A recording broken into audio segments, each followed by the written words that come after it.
Let's get to it. Which one you want to start at? Well, welcome.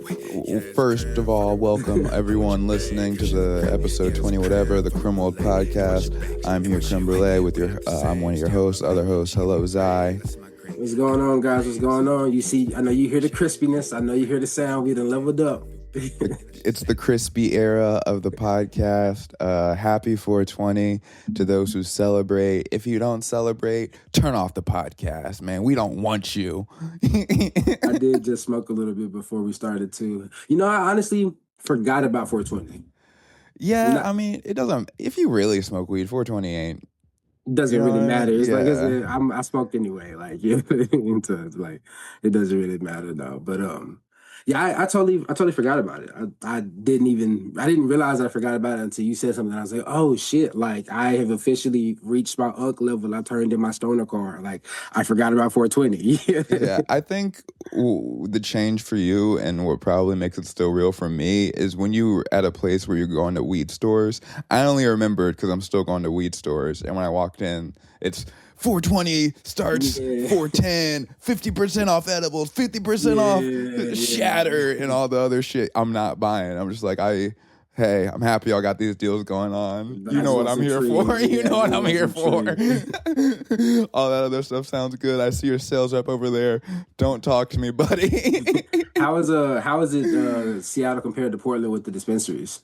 The major difference is like everything's prepackaged. Yeah. So, but honestly, it doesn't make that much of a difference. I can't tell if it's cheaper. Actually, it's definitely cheaper because I'm paying $16.50 including tax for an ounce now, which is including tax. I thought they didn't tax weed. They tax up here. Oregon doesn't tax anything for sales wise. But yeah, $16.50 an ounce. I prayed for times like Is it this. good though? It's getting me through. It's what I've been smoking since I moved up here. Because I smoke too much to be able to pay for anything but the lowest quality of weed. Not that I think I don't deserve better, but I'm gonna be back for another ounce in 5 days. I can't be too choosy. So yeah, that's the only reason I remember it is 420. I don't have any other comments about 420. Today's episode is about drugs. I'd been thinking last week for the solo episode, I was like, maybe I'll power rank all the drugs I've done. But when I realized it was 420 and Xaii and there's nothing really happened this week that was worth talking about, in my opinion. It was like the Dave stuff. I was like, yeah, it's whatever. Like any point I've seen about it, or any point I want to make about it, I've seen. So here we're going to talk about, we're going to rank all the drugs we've done and talk about our experiences a little bit. When I pitched the idea to Xaii said, and before we hop in, please subscribe on whatever you're listening to, leave a comment, rating, et cetera, et cetera. That really means a lot. But when I pitched this idea to Xai's like, oh, of course, I have a drug philosophy. So, of course, I want to start by hearing Xai's drug philosophy, because this is content. All right, so this is going to be like long. Keep up with me. So take notes. The philosophy starts at, I believe that your consciousness is where your brain and your body meet. And well, not your consciousness is where your brain and your soul meet. And so like it's in your first question, I'm sorry. Do you see the consciousness and the soul as different things? I'm saying it wrong because I'm high myself. Okay. Take it back even further. The brain is a battery, and the battery runs on positive and negative energy. And the positive, whichever one you want to label it, it's the physical and the metaphysical, your body and your soul. You know what I mean? And where those two things meet is where your consciousness exists in your brain. And your brain is the conduit of those two energies, and that's where you exist. Like your person, your emotions, your perceptive, you exist like objectively in your brain. And so drugs affect either one or two of those energies, either the one half of the battery or the other half, and that like leans into like the physical effects, not the effects you feel from the weed and how it messes, or whatever, not the weed but the drug, and how it messes with your emotions and your behaviors and your thought patterns and so on and so on. Everything's a chemical reaction. I believe that like those everything spiritual has a physical representation, and I believe that those chemical reactions are like your consciousness interacting with itself, like your soul and your body interacting. And so like every space, and as somebody who's had a stroke and know that we don't know shit about the brain. If you go ask a doctor, he couldn't tell you I was wrong because he don't fucking know himself. And Yeah, we so don't 80% of that, John. We're like, I don't know. yeah, facts. So Wait, can I pause to ask you one quick question? go ahead. You said do you feel like so you feel the drugs affect the brain or the body is what you were kind of explaining? So not the brain or the body, but like the effect exists in like heavier in one of those places. You know what I mean? And so So it's you like feel so certain drugs affect, in your view, the brain or the body specifically? no, like in different levels. Like Okay. your consciousness it is your brain and body. Like I feel like everything has a spiritual representation, like I just said, and your body is the body, and then your blood is all the chakra and all the energy, like representation of literally all the flows of energy existing within you. That's why we have arteries, and that's why everything looks like a fucking wire fest in there. You know what I mean? And that's why like this. That's why you can literally use like arteries to like track chakra points, because it's like it everything is in us like that. And your brain is where all those intangibles exist, like in the physical representation, because like you know what I mean? Like you don't see, you can't touch your feelings. You don't, you know what I mean? Like you don't, there's not a part of, there's a part of you inside of you that you can't like get to or touch or grab or whatever, but you know it's there. And your brain is the same way. Like you will never ever pop your skull open and see your own brain, but you know it's there. You know that's where you exist.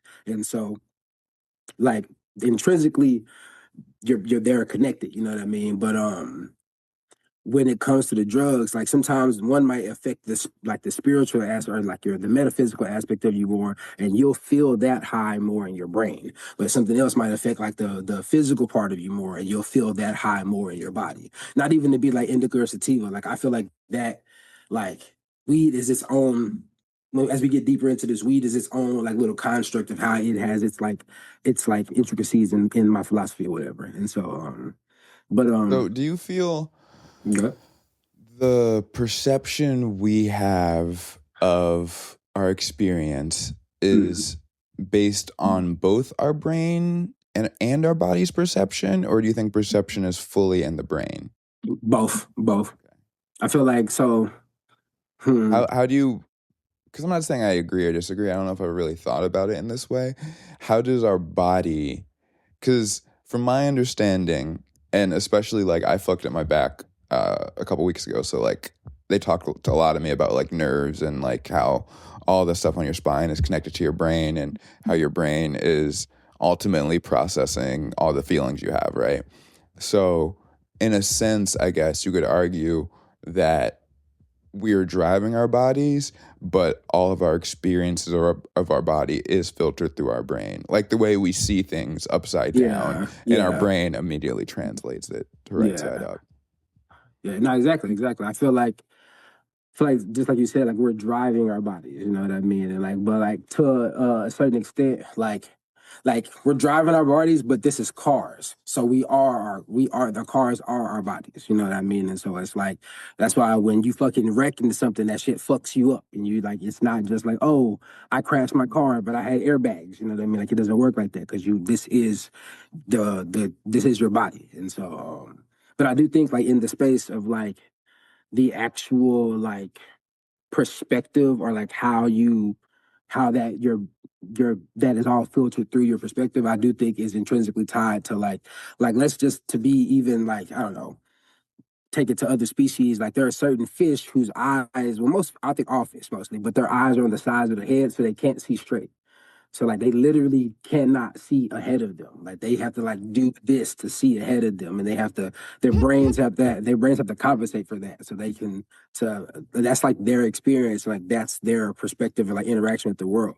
But like we literally have our eyes in the front, so we can just look ahead. But to another lack of perspective or whatever, we can't see behind us. And there are some animals who can legit see behind them because of how their fucking bodies are structured. You know what I mean? And so I think that like your body directly affects your experience, even though you exist in your brain. You know what I mean? And so And I think that like drugs play into that. Like I think that like take cocaine for example. I feel like cocaine is a much more bodily, like earthly drug. Like it's like a very temporal. It's like heavily inflicted. It has no real metaphysical, like no kind of interaction that like cuts you off from like any like existential or like I want to say grander. I just simply say spiritual from any like Yeah. any spiritual like experience, thought, or whatever. That's why when you see people do cocaine, they be like right here in the now. Like I want some pussy, I want some money, I want some clothes. Like it's nothing. Like, Yeah, no one's ever been like had their trauma healed by doing coke. you know what I mean? So it's like I think that that's like coke is like that. It's a it in that analogy or in my philosophy, makes it enhances your body, you know, and you feel the high in your body. I mean, if you've done a lot of cocaine, I imagine it does something to your brain. I've never done that much cocaine for it to do anything to my brain other than make me irritable and not sleep well. And Fair. so, you know what I mean? Like I've never been like, oh, like, Yeah, you got to the other side on coke. I beat coke, y'all. type shit. So I've never had one of those experiences, but I do know that I felt my body very, very intensely. And I think that you can just see that in people's behaviors when they do coke. Like, you know what I mean? Like, it stops being bigger picture. The bigger picture becomes something very short sighted and very like immediate like result. Like this is something I can get instant gratification from. I'm not looking for like any like long term gratification. I want my gratification right now in this moment because I'm high on coke. And I think weed is like the middle ground, you know what I mean? And that's why we have indicas and sativas, you know what I mean? And so it's like they like depending on what type of weed you smoke, you might feel more spiritual or you might feel more sedimentary in your body, you know what I mean? Like how the high will make you feel. Because even in the spiritual sense, it doesn't like weed doesn't really take you up. Like I know people be like, oh, sativa gives me energy. I've never met a single person smoke weed and be like, fucking right, bro. I'm juiced. Like, let's go. You know Sure. what I mean? Like, Yeah, and yeah. so, I don't think that like I think even on the energy and like the personality side, it just not necessarily sedates you, but it like mellows you out. It brings you down, and like that relaxation can be much more in your body, or it can very much so be more in your head. And that's why I think marijuana is like literally in the middle. And I think psychedelics are on the far spiritual end of the spectrum. You know what I mean? And so I feel like shrooms and LA. And there's nobody who's done shrooms or LSD and didn't get to start talking to you at the universe and shit. You know what I Sure, mean? sure, Like, sure. and Well, I think so it's also important to say, at least as it pertains to weed, because we're clearly two people who have had our brains respond to it in a way we perceive as positive or helpful or whatever, and that's how it works for us. And this is for all the drugs, but I think for weed, I've seen it the most because I've done the most weed and was in high school around a lot of different types of people trying weed. But I would say it definitely does not work the same for every brain. body, And yeah. yeah, I think that I think for some people it kind of does. Because for me, it's like I think it's like a ADHD thing where it's like I feel like I always have a million thoughts and desires and being pulled in a million billion ways. And when I smoke, it's easier for me to just have like a little more tunnel vision in what I think is a constructive way. But I don't know if that's for everyone, if that's no, everyone's that experience. no, that's entirely valid because I think that everybody's different. And going back to what I said about your consciousness is where your body meets your soul and your brain. If like we are we are who we are because like literally how we look. Like when we look in the mirror, we identify with these persons. You know what I mean? If we looked any differently, we would be different people because of whatever that difference would have created in our life that would have made us feel different about ourselves or do something different. You know what I mean? And so like everybody's experience with everything is going to be different. You know what I mean? Like that's not even to like disregard that. Like that is true. Like weed, cocaine, every drug will not affect everybody the same. And my philosophy is not like universal. I'm not like a fucking guru, but I have like spent a lot of time thinking about this to the point where I was like, I'm gonna try every drug. Hmm. But the only drugs that I will not try are like the man-made drugs, like crack, meth, and heroin. And coke is by extension a man-made drug, but it occurs naturally in the coca leaf. Like you could, but like I think that things that occur naturally, like, or we're supposed to do them because whatever higher being whatever you believe in that created us, like if we're designed in such a specific way, then the things that get us high were meant to get us high.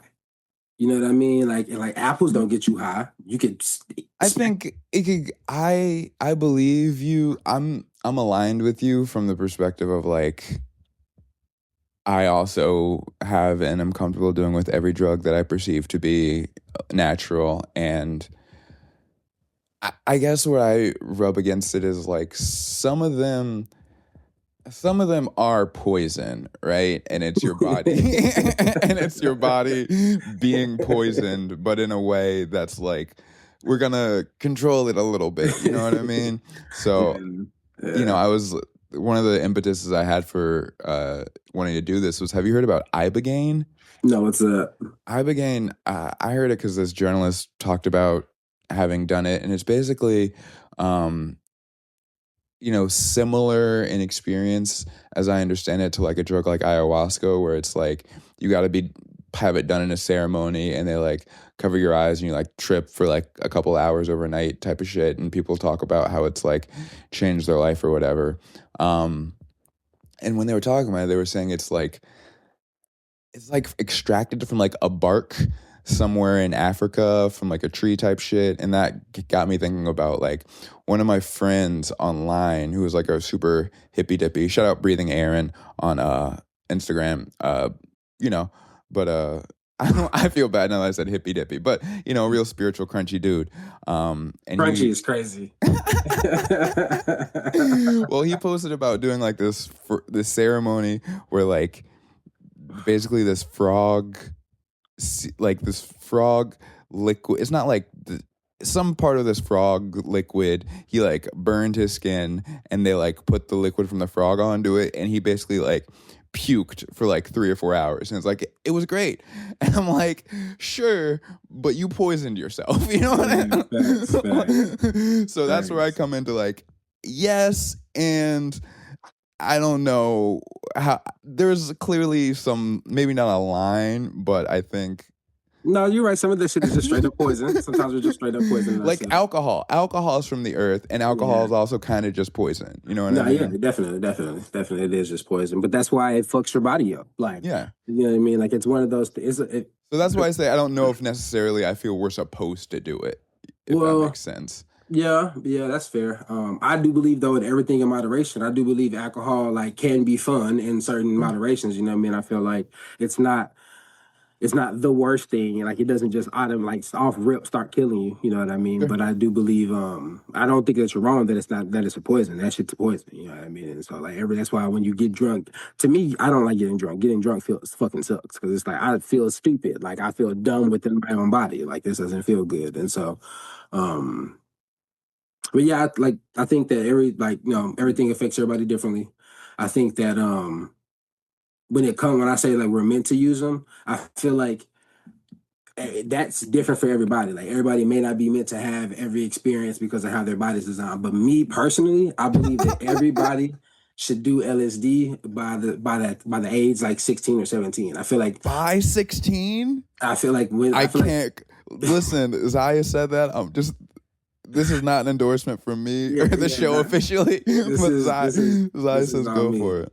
So I only say this because not to be like, oh yeah, let's like everybody should fucking get super high, but I feel like because of the experience that I feel like LSD, like the psychedelic experience that it caused you to have, I feel like it is such a human experience because like we are designed a certain way for that to happen to us. Like if you give this to another creature, it won't affect them. You know what I mean? Like humans are designed in a Do we way. know that? Do we know chimps don't trip?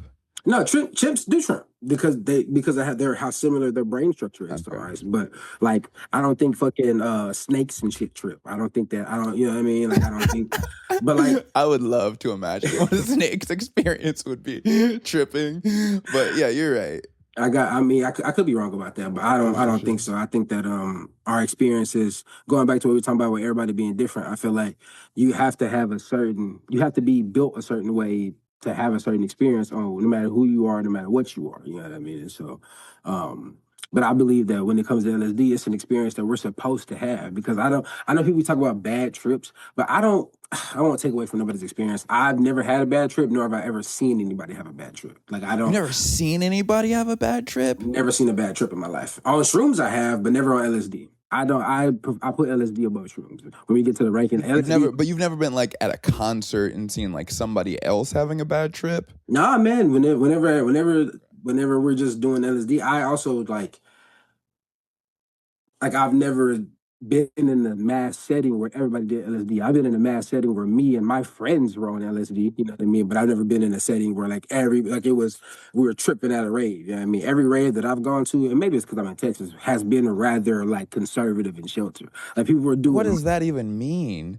like Conservative rave? That's church, brother. Respectfully.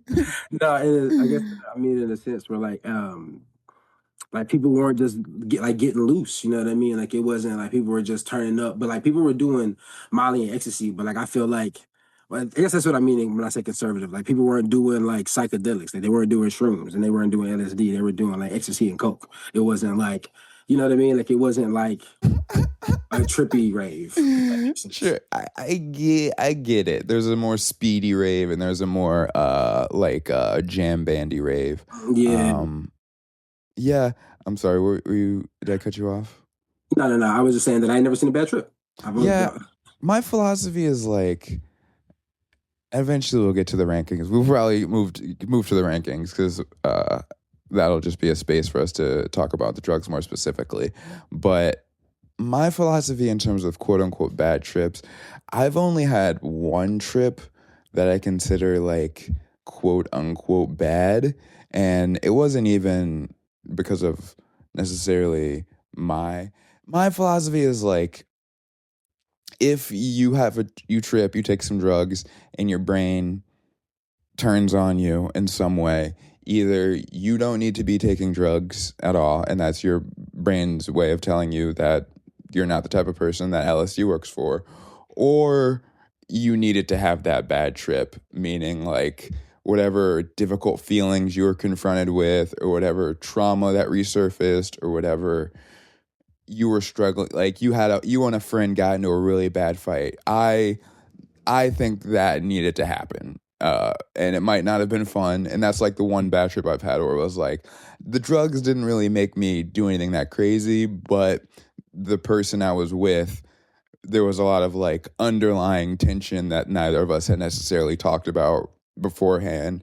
And it came up in a way that was like, wasn't Yeah. fun. and Yeah. having a, difficult experience with someone and you're both on drugs can make it feel like literal hell. So I don't want to say they don't exist, but I think like, a lot of these drugs really shouldn't be done in the settings we do them in. Like I remember the first time I hearing about people doing ketamine and being like, yeah, I was just at a rave, like doing a bunch of ketamine. Like that's not how you're supposed to do ketamine. Like for sure. Like for how I remember. I've never done that. So what was your experience with that? with ketamine. Yeah. I've had a lot of different experiences with ketamine, and all right, let's start our list because Okay. this will be like the fourth drug we've talked about. And ketamine's on my list. So how many did you have on your list? So I got my number one is LSD. My number two is weed. My number three is shrooms. My number four is ecstasy. My number five is Molly. My number six is coke. My number seven is Zans. My number eight is triple C's. And my number nine is lean. And my number 10 is mescaline. Oh, no, actually, my number 11 is Adderall. Adderall's at the bottom of the list because it almost killed me. So, Okay, Adderall didn't make the bottom of my list. Adderall was like 8 for me. All right, so you wrote mine one more time. I had first weed, two. I kept ecstasy and Molly. I just included it as the same thing. It doesn't really matter. So I had one weed, two ecstasy / Molly, 3 shrooms, 4 coke, 5 LSD, 6 ketamine, 7 Xanax, 8 Adderall, 9 nitrous, 10 gas station mushrooms. A lot to talk about. What are triple C's, first of all? So they are fucking god damn it. Fuck it. They are um this called their cough cold and flu medicines that you have to buy specifically cough cold and flu because they have this shit in them. It's for short it was DXM, but it's a fucking Oh, okay. long ass chemical name, and so Yeah, yeah. you just do except like you just do like 8 of them bitches, and it would give you like a crazy high on that shit. Is this robo tripping? Is that's Yeah, fear? Okay. yeah, Yeah. yeah, yeah. All right. I never even knew it as that, but yeah, definitely, definitely. I've heard of it. I can't say I've uh indulged. And so you asked me about what ketamine was like. Ketamine is a hard one for me to describe because I did a lot of ketamine in an era where I was really like a trash can. You know what I mean? I did ketamine while I was doing a lot of other stuff too. Um, Ketamine, in my experience, it just makes it like almost as like a pleasurable version of the sunken place, if that makes sense. Where it's Mm, like you're in your body, but you're also like kind of it feels like you're in the back seat of your body and you're just mm, watching it drive by and you're like, damn, all this is crazy. And all of a sudden it's been like 90 minutes and there's like hella people in your house and you didn't even notice because you were kind of just floating. Um, it never felt like debilitating to me in any sort of way, but it definitely, I don't know. I would do ketamine again. I guess we should also say both of us are in a phase. You're not doing drugs these days. nah, no, no. Yeah. I'm clean. Both of us are not doing drugs these days. So this is reporting. Yeah. But This is all from past experience. if I got back into drugs, I would figure out ketamine a little bit more because I liked it. I just didn't really fully understand it. And Mm. it was at a time where just like a lot of my niggas were doing it. And I was like, yeah, whatever. I'll do some of that. I don't really know what it does. And, you know, I feel that. I feel that.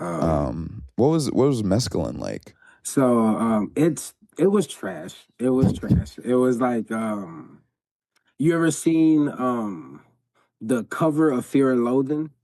Like the book cover where Is that with the big ass eyes or is that something else? yeah, yeah, with Okay. the fucking where everything's like swirly. It's like the world turns into that. So it's like real disorienting and Yeah, like, man. For like I don't know how long it was supposed to be, but for like 6 hours. I don't even oh, I don't even know if we did it right because we got it like out of this plant. Like we had like drank this fucking like mushed up version of this plant and we drank so much of it and I that shit was disgusting as fuck. But we drank so much of it and I don't know if we were how much we were supposed to drink because I know we drank a lot of it and then I thought I was drunk and then I realized like halfway through that I'm like I'm not drunk. I'm fucking high. This is some other shit. And so uh, this we um, could also file into the category of poison, it sounds yes, like. yes, yes, yes, yes, yes. It was just the poison. I was like, like I'm not sure if I'm okay, but I was okay. I was also a teenager, so that's why I was okay. But I'm curious because so we're aligned, like the top of our lists are like, weed, shrooms, ecstasy, Molly, etc. I like mushrooms a lot more than I like LSD. Like but I would never do LSD again if mushrooms were always available in place of I them. would never take, bro. If I had a consistent supply of LSD, I would remove shrooms from the world and just be the The plug. world.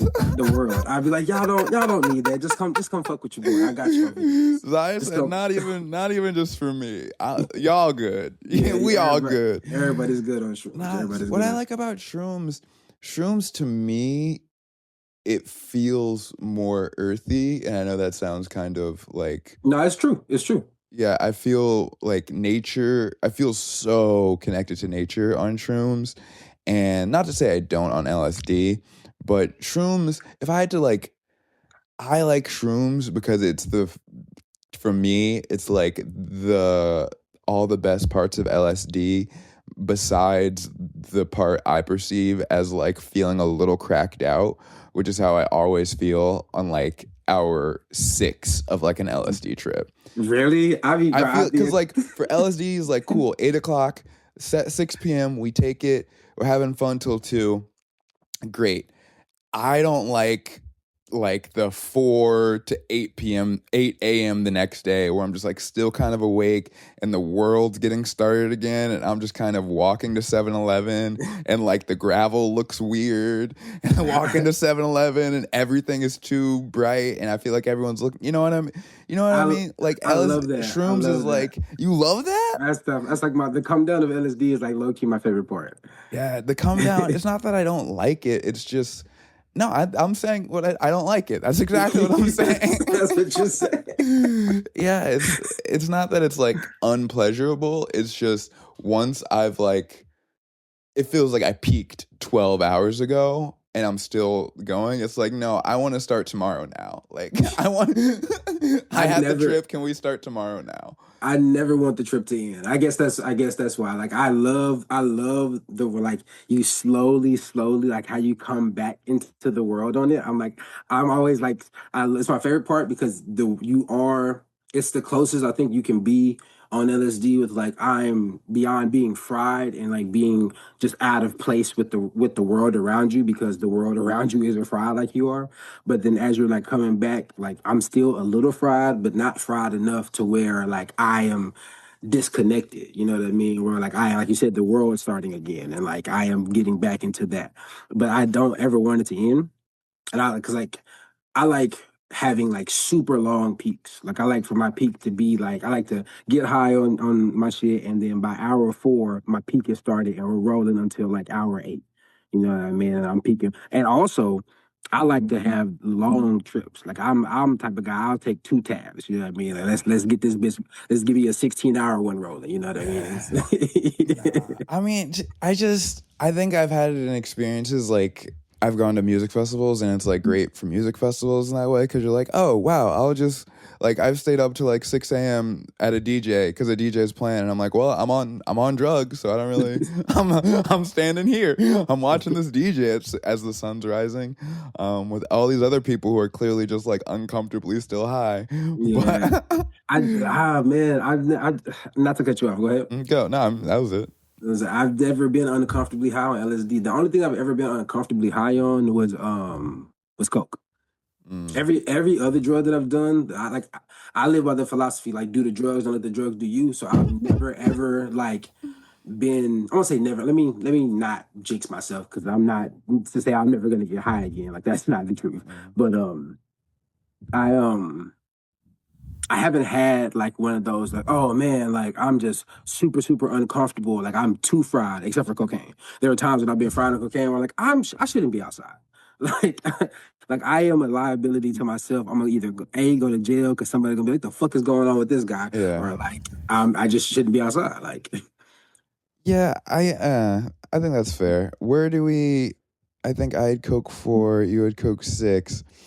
Where do we stand on Coke? Cuz there was one as I presented one of the things I presented to you was like talking about because we're both parents now and eventually we'll both talk to our kids in some capacity about drugs and I feel like prepared to have a conversation, an honest conversation with my kid about most of the drugs, but coke is kind of the one where I'm like, I don't know if I could be honest with you for real because I don't want you to try it, right? I will be honest, I'm gonna be like I did it and it fucking sucks, but like But it I'm doesn't fucking suck. That's the it thing. does fucking suck. It It sucks. it not in the sense like the feeling when you're on it is awesome. Sure, that doesn't suck, but like after the come everybody knows the come down on cocaine fucking sucks. That shit lasts for like 20 minutes or so, 30 minutes if you got some great shit, but 20 minutes on 15 minutes on average, 20 minutes if you got some good shit. But then you start coming down on that shit and you just need more to not come down. And so like your body literally can't handle that shit. You start feeling like your body can't handle that shit. You know what I mean? And so it's like you shouldn't be doing that shit. For me personally, like every time I did it, like I would do it, and then the hour after it was all gone, I'd be like, man, I shouldn't have done that shit. Like that was a waste of money. Like I just shouldn't have done that. There's never been a moment where I did cocaine where I'm like, That fucking right. We had a blast on that shit. Like it's always been a regret. It's always been a regretful decision every time I've done it. And I feel like I only done it because it's so addictive. Okay, see, I'm on the other end of the spectrum where I've done it a bunch and never felt particularly like I've never bought Coke. I think I've maybe with some women thrown in because they wanted it, you know what I mean? But I've never been like, let me get myself a baggie. But Yeah. I come from a not semi-privileged place. I'm sure you'll know who I'm speaking of, but I used to just have a best friend who just loved playing in the snow every chance he could get and always had it. And if we were going out, I knew he had it and he was going to give it to me. And when that's your relationship with it, Yeah, yeah, yeah. and it's that plus like the part I mentioned before, and I'm not going to be too hoey on this. I have had a lot of Yeah. experiences where I was like, I don't know, me and some nice ladies did some coke, and that was a wonderful time. And so that's why I feel like, is it so bad if you got a friend So who's giving it to you for free always? I feel like in those, like, no, maybe not. I also feel like it depends on like how you were doing it. Because when Mhm. I was doing it, I was doing it around people who only did it in excess.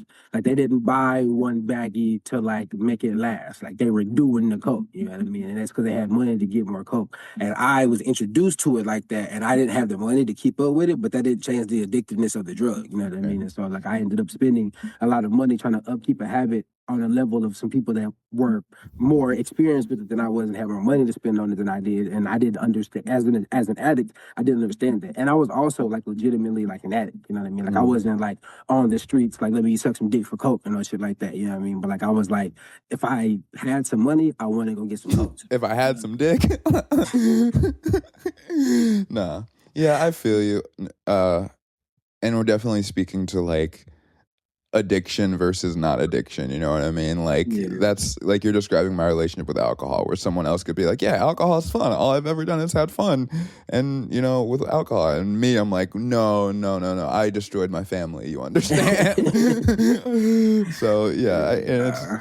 yeah, so I think it's great, but But in regards to talking to my kids about it, because I have always thought about like I'm the dad that I don't ever want to like lie to my kids about anything because I know that they're gonna do it on their own anyway. If like you can tell your kid whatever you want to about any drug, if they find if there's somebody around them, if they don't have an exposure to the experience of it in a way that is like enlightening to them, they're gonna find a way to get that experience. Where they be like for me, for the harder drugs like crack, meth, and heroin, like I saw enough crackheads. You know what I mean? Like I knew that like nah, like those drugs lead you there. I have not seen, there's no story that I've seen of somebody doing those drugs and not ending up there. I've seen stories of people doing those drugs, ending up there and coming back, but the ending up there is always part of the story. You know what I mean? And so it's like, I didn't ever want to be like that.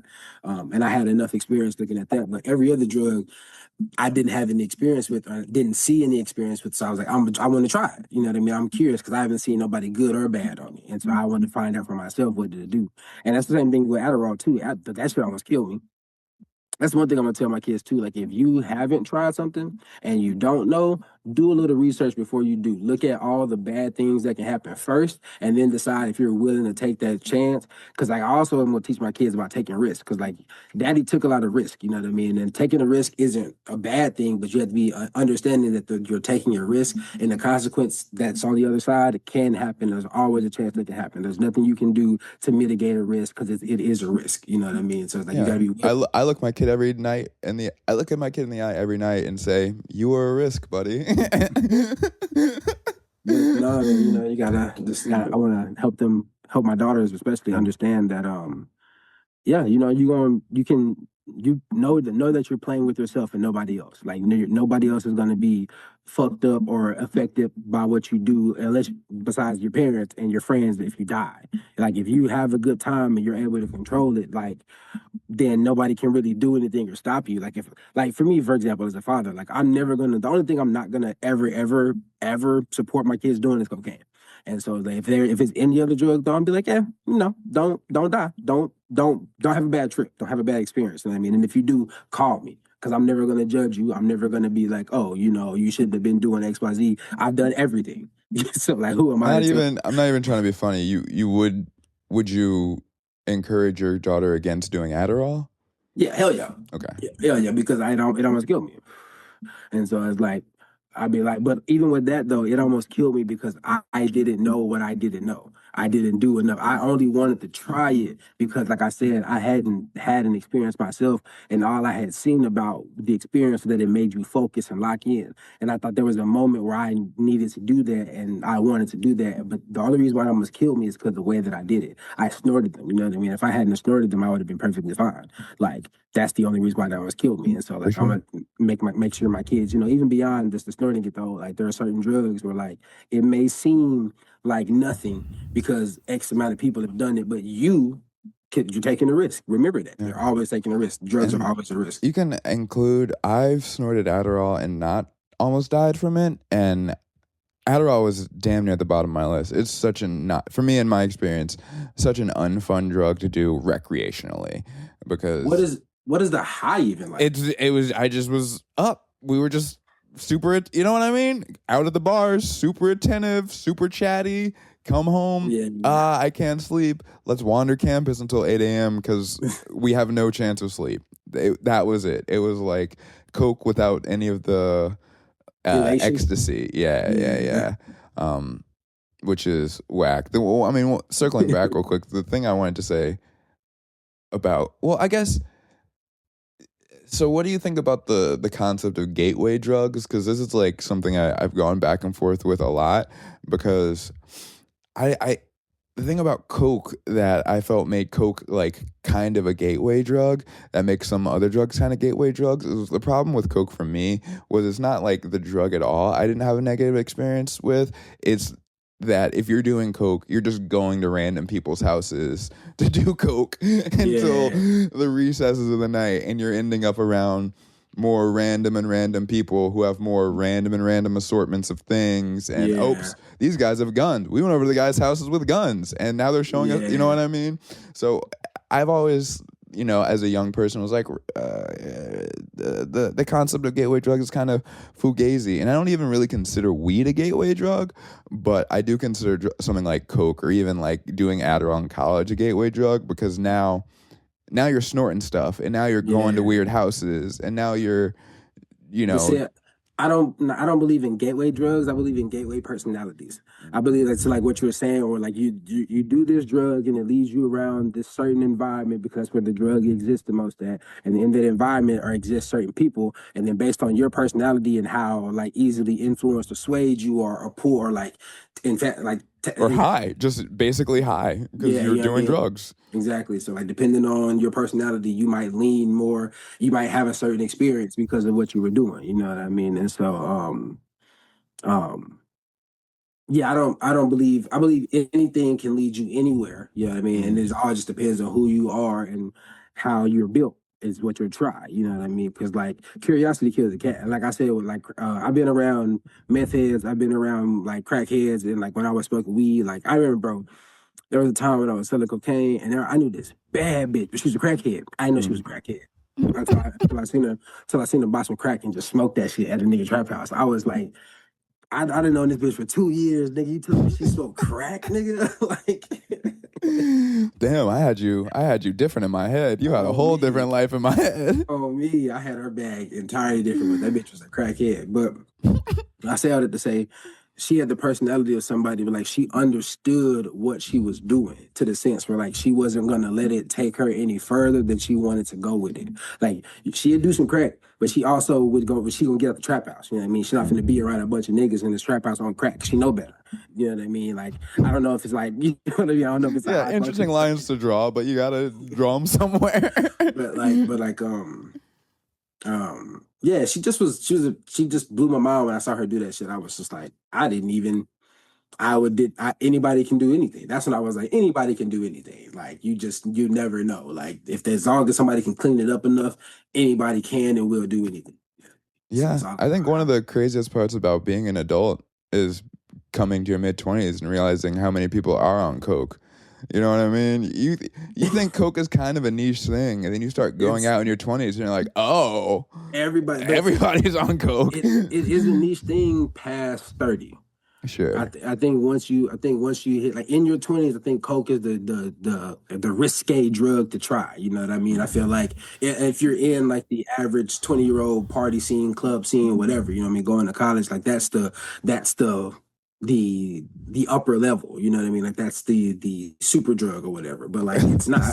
And once you because like everybody like wants it like you said, like, everybody's realized like, oh, everybody does it. And when you're in your 20s, that fucking ecstasy feeling is like that shit does something to you. You know what I Mhm. mean? It's like you just, it just does something to you. It does something to you, whatever Yeah, age. it's a very 20-year-old drug, though. It's very like self-confident. I'm gonna conquer the world and let's start a business. Like the stereotypes of it are also like the stereotypes of like young upstart 20-year-old people. Yeah.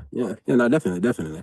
But I feel like once you get past 30, it's like once you're past 30 and you know somebody doing coke, you're like, I don't know if I really want to kick it with you. It depends how much money you're making. I think Yeah. if you're not making six figures in your 30s and you're doing coke, it's like, hey, bro, we got to get some shit together. Like, listen, I'm not making that much money, so Yeah. I'm not doing coke. So this is not me shaming anyone, unless I mean it's kind of me shaming you. Yeah. Get your life together a little bit before you do coke.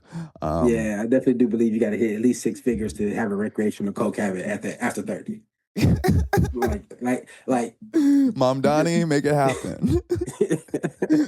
but that would be crazy though if universal income comes in and then like the amount of like I don't want to just speak negative to the existence, but like the amount of like coke related overdoses increases because people are just doing it now. Like, oh no, Yeah.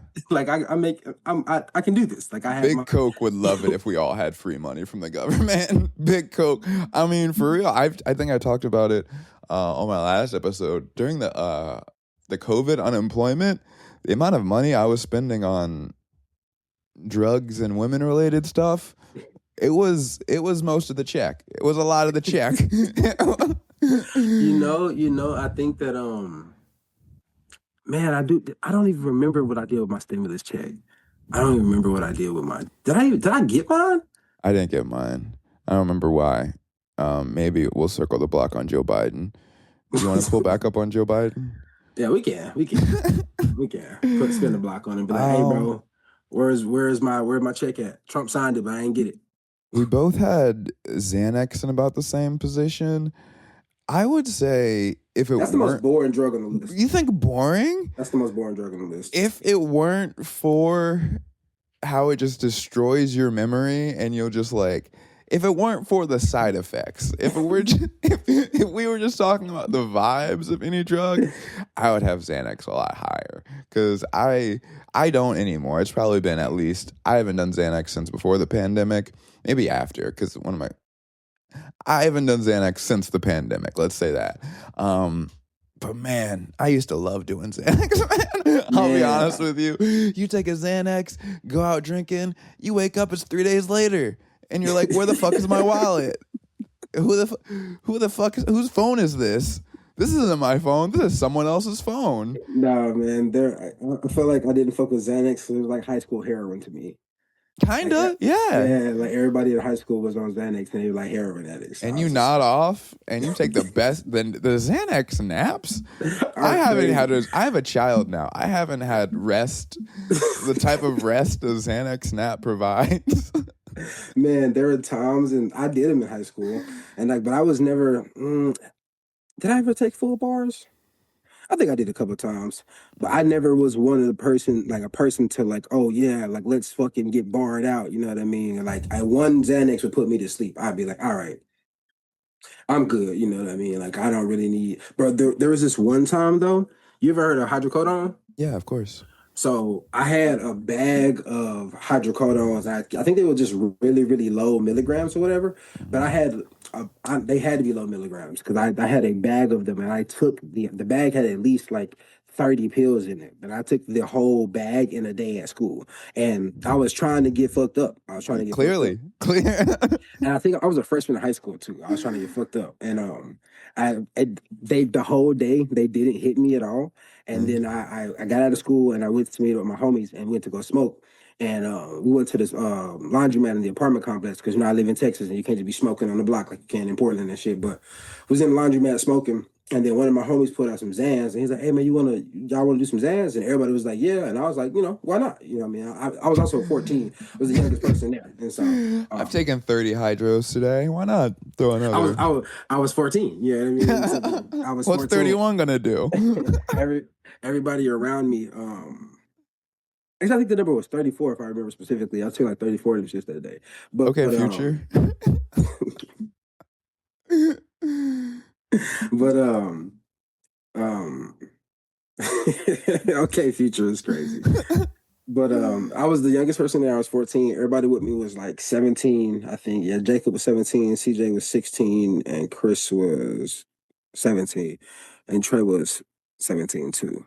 Yeah, everybody that was with me was way older than me, in relative to that time anyway. Mhm. And but my homie Jacob was like, "Hey, y'all want to do some Zans?" And he pulled a bag out. And everybody was like, "Yeah, why not?" We took them.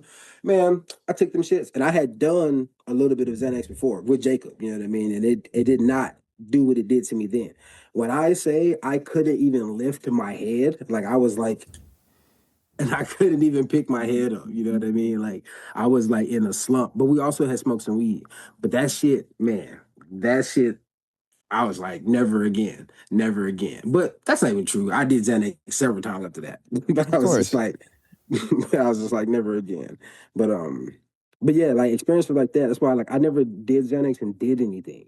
It was never like, oh, like let's go get turned up somewhere because it's literally it puts you to sleep. You know what I mean? So For it's like sure. one of the most boring drugs to me.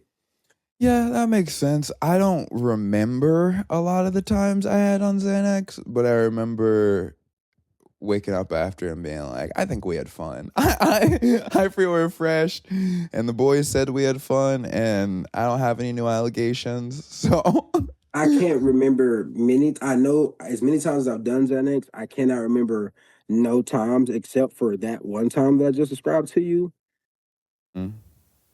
and a time that I was in Portland and I did it with Lindsay. I remember I was 26 then. I did it with her. That was during the pandemic. Um, and I just remember me and her just kind of walking somewhere and being like, "Oh, we feel like fucking fucking zombies," you know what I mean? And so, it just was Yeah, bored to me, feeling this like a isn't zombie. this isn't a recommendation. I don't, and I'm Yeah. not trying to defend Xanax at all. This is me looking back at my 20s longingly and remembering the times I could just be like, "Yo, fuck the next 4 days, Yeah, man. facts, Fuck, I got facts, going on the next 4 days." facts, facts. I can I there just was a time in my life. No, this was before I met you. But yeah, there was a time in my life where like I can't remember who just gave me or if I bought them. Anyways, I had an ounce. It was a summer. I just had an ounce of mushrooms that I just kept on like a in like a snack bowl in my kitchen, and we were just couple a day, you know. Oh, we're going out somewhere, grab a mushroom. You know what I mean? That's the type of yeah. shit I look back at longingly. And now I have a kid, and I can't just leave mushrooms around at all. You can't, but you can still. I feel like, man, I think the cool thing about shrooms is the ability to microdose. Like that's the only thing I give shrooms over LSD because you cannot microdose LSD. You do I've LSD, you're never, on for the ride. I've never been I mean, I've like stuck my foot in the microdosing waters. You know, when I had the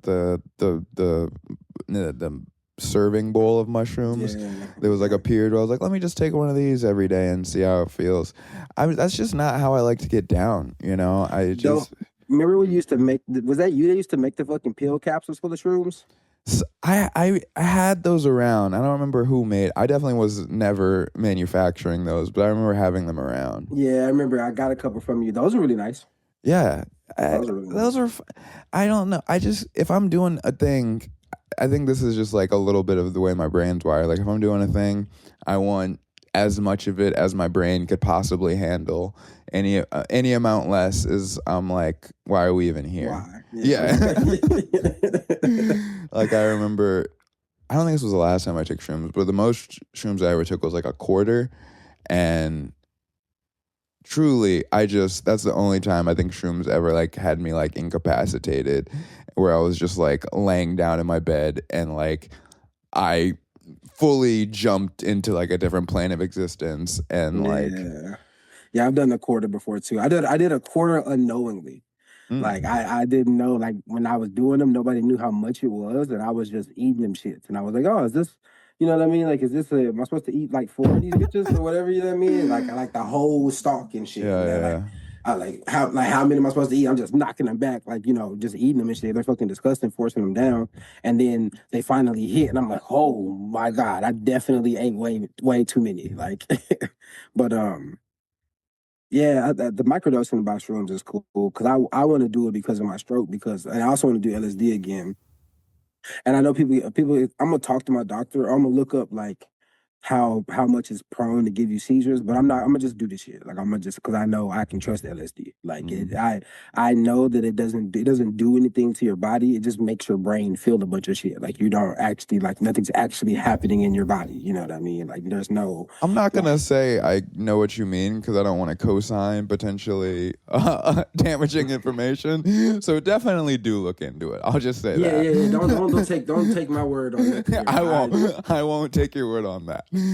As To someone any who loves you, because I love yeah, you, I will say to to anybody listening, don't take any of our words or anything. Look it up yourself, bro. Don't yeah. we're not co-signing nothing here. We're just talking about our experiences. So it's No, like yeah. I've come out shockingly pro Xanax and Coke, which is not how I thought this was gonna go per se, but it is what it is. I mean, this part of the reason though I talked about like not knowing how to approach or just curiosity around talking to my kids about our kids about drugs because like my mom was a crackhead and I come from a family of people who very addicted to drugs and like I knew that growing up and like my mom ran a treatment center and I had friends and family who have OD'd in my life and yet and still I come onto this podcast and I'm like, I don't know, bro. Coke's pretty cool. Get a lot of bitches with Coke, man. I don't know. So it's like, what does work? I think the best hope I have is that one day. Now, I was gonna say at the beginning of the podcast or the conversation, I was like, well, maybe it'll be nice because our kids can just listen to this and be like, these are our unfiltered. No, August, if you hear this, it was all a bit. It was all. Xanax is not sick. oh man. So in regard in regards to talking to my kids about it, like I definitely have thought like I really hope they come to me because I am nobody ever talked to me about it, and that's why I was always so curious. You know what I mean? And like, but through my experiences, I've learned that like the yeses and the nos. You know what I mean? Like I'm like, and like, everybody is gonna be different, and I don't think my babies. I know my first daughter, especially, like she's not even really gonna want to smoke weed because she don't like how it smells. You know what I mean? Like she doesn't appreciate that. She doesn't appreciate it. You know what I mean? And like not to be like appreciate it in the sense where it's quality. Like when she sees me and her mom smoke, she doesn't really. She's like, I don't really want y'all high. You know what I mean? And so it's like, um, her mom smokes too. And so, but when I don't smoke in front of her, but like she know I smoke. You know what I mean? I tell her like, Daddy, can you step outside and smoke real quick? You know what I mean? And so like, if you need me, that's where I am. You know what I mean? I'm not missing. I'm outside smoking. And if you want to come find me, type shit. So she knows. You know what I mean? But she doesn't. She'll tell me she's like, "Oh, you finna smoke again?" I'm like, "Yes, that's what I'm finna do." But she don't. She don't like it. You know what I mean? I don't think that's gonna change. I think that like she just. I remember when I was a kid, like I never was averted to it like that. I was just kind of like, yeah, you smoke weed? That sounds kind of cool. Like, and so, but I think when if they come to me to talk to me about anything besides weed, like I want to have a real honest conversation with them because like feelings of euphoria, like ecstasy and like Molly and shit, like those are things that like I can't lie to them about how good they are. In the sense where like I'm not gonna lie to them about the feeling of euphoria. You know what I mean? I'm not gonna tell them like, oh yeah, go find this drug for this feeling of euphoria. But like, yes, if you see somebody on ecstasy and Molly, they might be feeling pretty good because of the feeling of They're euphoria. having more fun than you, buddy. No, that's that's not how we're gonna frame it. But I do want them to understand, like the why do people do it. You know what I mean? Because if not having the answer to why do people do it will make you go find your own answer. And I just tell them a flat out answer. Like some people, it makes them feel really good. Some people, they don't. You know what I mean? But the feeling that people feel when they're feeling really good is euphoria, and you can find that feeling in a lot of different ways, baby. You don't gotta go do Molly to get euphoric. You know what I mean? Like, but go look up what euphoria is because it is a known experience. You know what I mean? So it's like I wanted to have that conversation with them, where it's like, it ain't it ain't the bee's knees or no shit, but it ain't the worst thing to ever come across the earth. Yeah. Yeah, and I think like who knows what like the kids culture is gonna be like when our kids are at the age where like that shit's more available to them. But I do think we, as having been like, the kind of teenagers that did sneak around and do shit like that, will pretty quickly be able to recognize the signs if our kids are even, they're like, oh, like, hey, what are you doing at the school today? We're just hanging out at the park. It's time to have a talk. Like it's time to have a chat. What are you doing this weekend? Oh, we're going to a concert. It's time to have a chat. It was like, well, let me see what type of artist is playing. Oh, it's reggae, or not reggae, but you know what I mean. It's like a jam band or like electronic music. It's time to have a chat. Do you think that it's to be around though? Concerts? No. Like the type of music that's associated with the drug. 'Cause I don't feel like raves are gonna last very long. Raves have lasted since the 80s and will last until they're not getting less popular. I'll just say that. Diplo's still getting booked around the world at $250,000 a show. This is fair.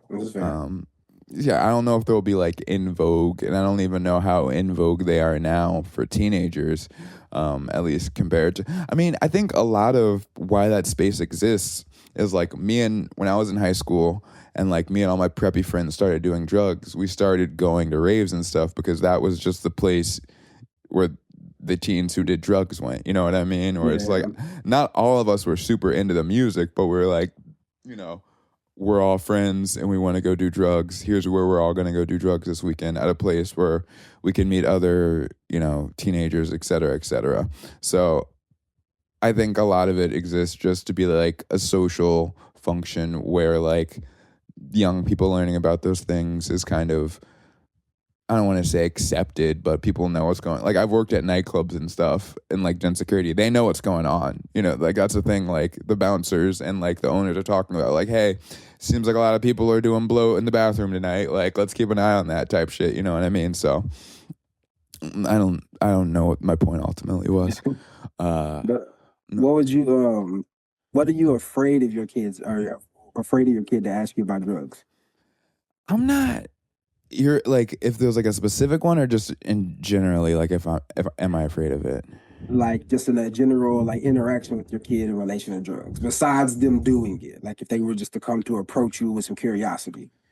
I mean, I don't know what would really make me afraid. If they ask me like about my experiences and like, that wouldn't even be that. I mean, I already live a life where like I don't think my kid's gonna have, if I continue being like a public comedian, I think my kid's gonna have like a different understanding of me than most kids have of their parents because like of what the nature of comedy. Yeah, like I will have been publicly open about a lot of like more risque or like adult topics.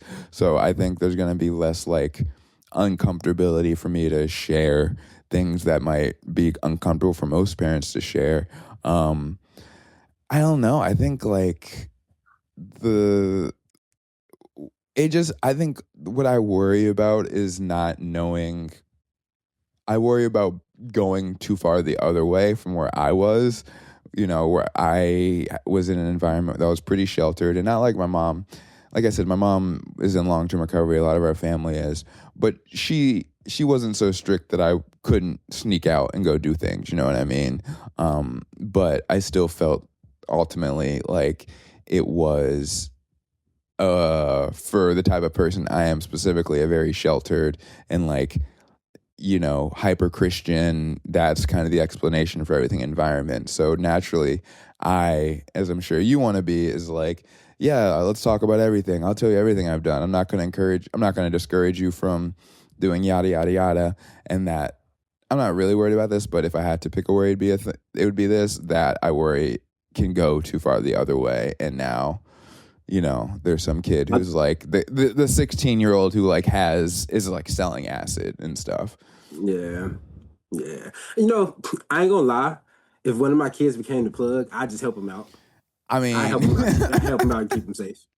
I'll be like, listen, buddy, this is as much weight as you can legally have on you or at our crib right now. Yeah. But And yeah. I'd also tell him like, don't sell at the crib, and if you do go sell somewhere, like let me know. So if I gotta come save your life, I can come save your life. I mean, honestly, like if I find out my kid's selling, here's what I'm gonna find out. How good are you at it? If you're good and you're like making money, cool, we're gonna get you into a legitimate business venture immediately. And if you're bad at it, it just means you need money.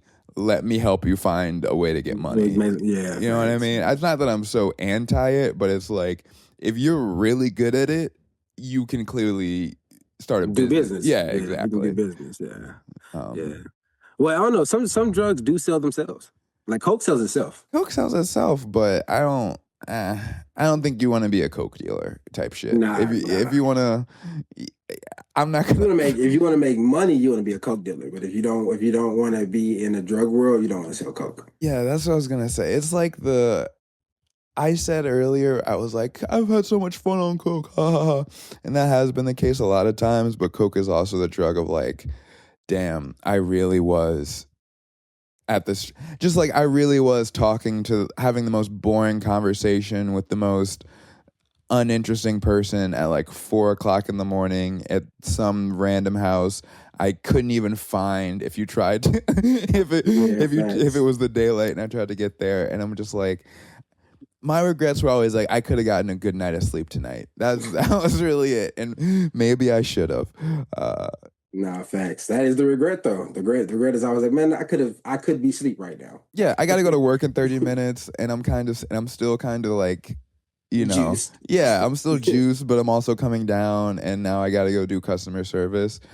I don't miss my 20s at all, actually. Yeah, the Coke come down was horrible, man. The Coke come down was horrible. But come down and go to. I hope I never like. I'm off drugs generally right now. The quick story why is the last time I did. We didn't spend enough time talking about ecstasy/Molly. Um, Mhm. Excellent time, awesome, Yes, love yeah, it. yes, No yes, notes, no notes. yes. But The only thing that I will say is it has the same like body rigorous come down that Coke mhm, does to me. Like for sure. not as intense as Coke, but it feels as rigorous as Coke sometimes. Yeah, my jaw's locked up. My jaw Yeah. is but I mean that's a problem for my dentist, not me. But the last time, and we can end on this. The last time I did Coke, not Coke. I don't remember the last time I did Coke, thankfully. But last time I did Molly, I got I got it from the dishwasher at my job. This new guy started at my job. He was a dishwasher. Every dishwasher in any kitchen is either a drug dealer or a child or an ex-convict, and this guy was all three. And he just like we went outside like day one. I was like outside smoking a spliff. He's like, "Oh, can I hit that?" Boom! I let him hit. We strike up a conversation. End of conversation one. He's like, "Yo, I got a bag of like 20 Mollies. Do you want it?" And I was like, "Yeah, bro. You are. Ooh, the block is The hot for whole you. bag, the Yeah, but whole yeah, that's how the block was hot for him. I was like, yeah, I got you, dog. So I took one, and this is like month two of my kid's mom being pregnant with my kid, and it was right before we were gonna move in together, and so it was like my last week. In my head, it's my last week of freedom. do it. Yeah, do Yeah, whatever. Yeah. and it was. It definitely was. But I was like, all right, I got my last week of freedom. I just got a free bag of Molly. Like, here's what we know what's about to happen. I Yeah. take a couple, go out. Like as soon as it hits me, she calls me and she's like, "Hey, I fell. I'm really nervous about it. Can you go to the hospital with me?" And I'm You like, are Okay. I was like, I don't think you want me to do that. I don't. That's not going to be a good time for me. Not So a yeah, good time for me is crazy. that was 3.5 years ago, and I've been stone sober besides weed ever since. Because as soon as my child's on an overnight trip somewhere safe across the country, I'll be back in the game, but we haven't gotten there yet. Yeah, now the last time I did Molly was when we lived in the townhome. Whenever fucking everybody brought it over. Molly it was- Mondays, baby. Yeah. My last time I did was I one miss of my Molly 20s. I miss my 20s. So we really had Molly Mondays. Make up your mind, Creme. Do you miss it or not? Like I would bring back Molly Mondays if I could. Yeah, I'd Molly keep it Mondays. all how it is, and also bring back Molly Mondays. Molly Mondays was lit. Molly Mondays was lit. But yeah, that was the last time I did it. Man, actually, do you remember that night? Is it a night we're not going to talk about on air? Yeah. For sure. That should have been the last time I did it. God damn. That's the show. That's the show. I'll maybe cut that part out, but maybe don't keep that. Thank you for listening. Subscribe, do all that nonsense. Do you want to say anything else? No, man. Thank y'all for listening. Love y'all for all the support. Like, comment, subscribe, share, all that shit. Wherever you at, and yeah, all those things. And it's getting better for me. So for anybody else, it's getting better. I promise you, if it's getting better for me, it's getting better out there. Just, I wasn't going to say, but then I go, yeah, that's it. Stick to the plan. We love you. Peace.